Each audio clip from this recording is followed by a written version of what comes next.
Hey guys, Amazing Ampharos here, and I'm picking up with my playthrough of Final Fantasy IV the Act. In this segment, I am going to be tackling Porom's challenge dungeon, which is, to be honest, about as boring as the challenge dungeon is.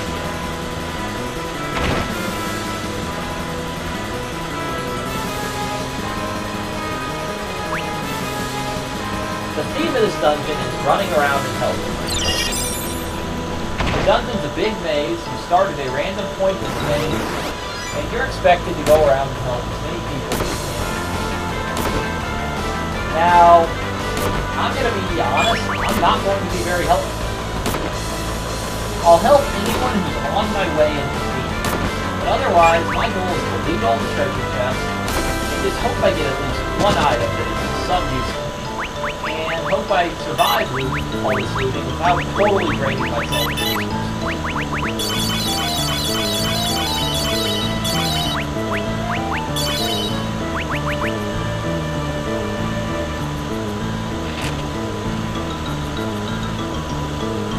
I started in the upper left this time, which is a pretty bad starting point.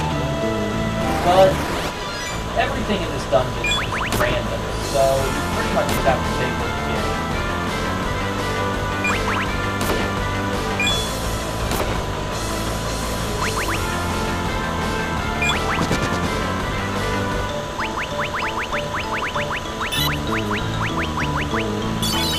Porom's NP has uses and stuff beyond just healing your party, so I always prioritize spending the white damage first.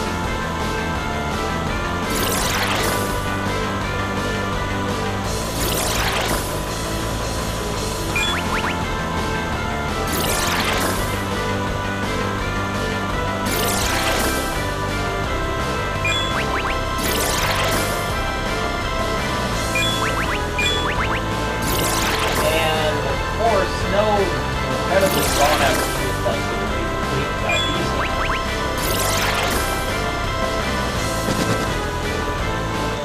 I think it's well established by this point. They are my favorite enemy.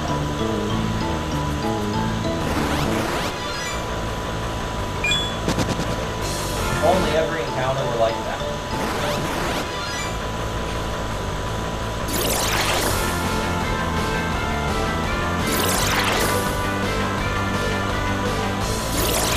I really feel like this is a dramatic dungeon, because this whole tale is focused on the relationship between Paladin and Porom.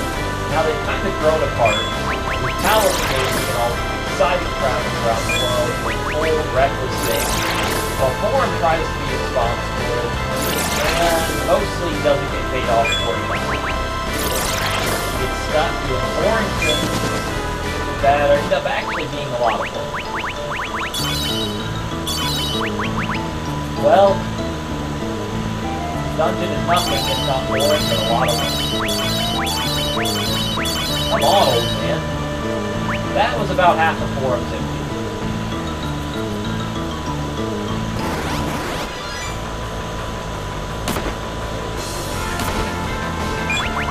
But everyone you help does improve the odds of the final treasure being used. So, if someone's on your way,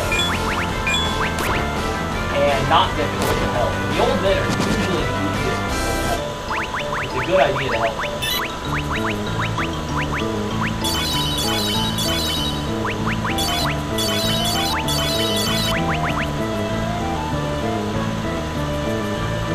And here's treasure chest 4. And that is probably the best item in this dungeon to get. So as long as nothing unfortunate ends my run, entirely possible, I'm going to be happy with this.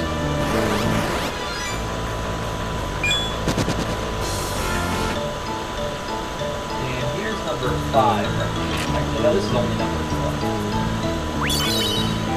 That old man was very easy to help.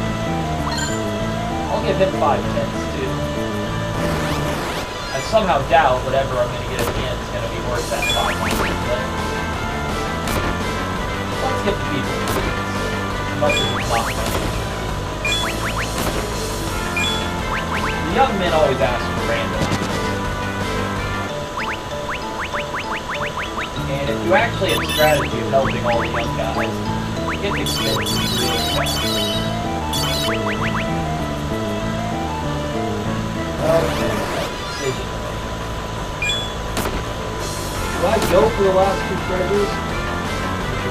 Probably not going to help you that much, just hightail it out.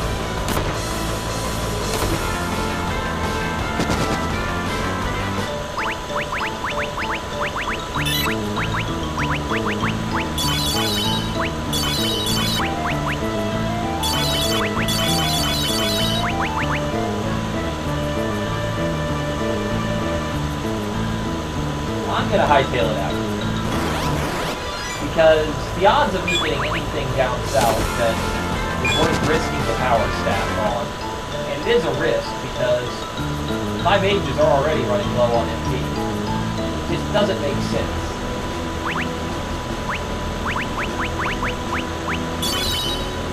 And there's not always a guardian here, but it's pretty common.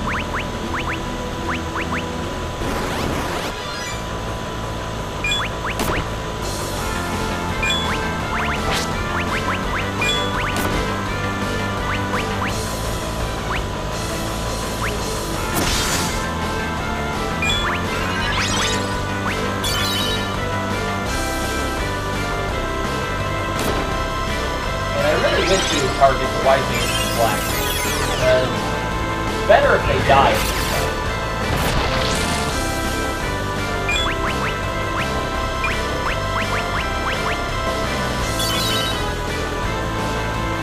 Porom is the only character who really needs to die.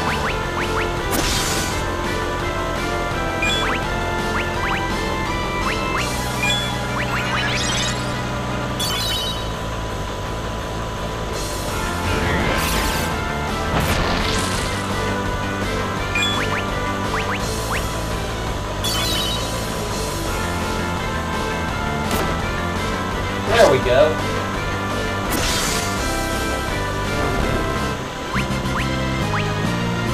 And the white mage. And I get a mallet. That is an item of no merit whatsoever. But I got the power staff, so I don't care about anything else. Now it's time to get ready to move on to this party, which, in typical fashion, you're ready to say goodbye to your friends who steal all this stuff. And not to spoil it, that version of Kane is not going to be joining us again. I guess it's not much of a spoiler, you saw what happened at the end of the pit. But I have plans for Porom, so I'm actually going to leave her with her stuff, including this awesome power staff. So with that, I'm going to say we quit, and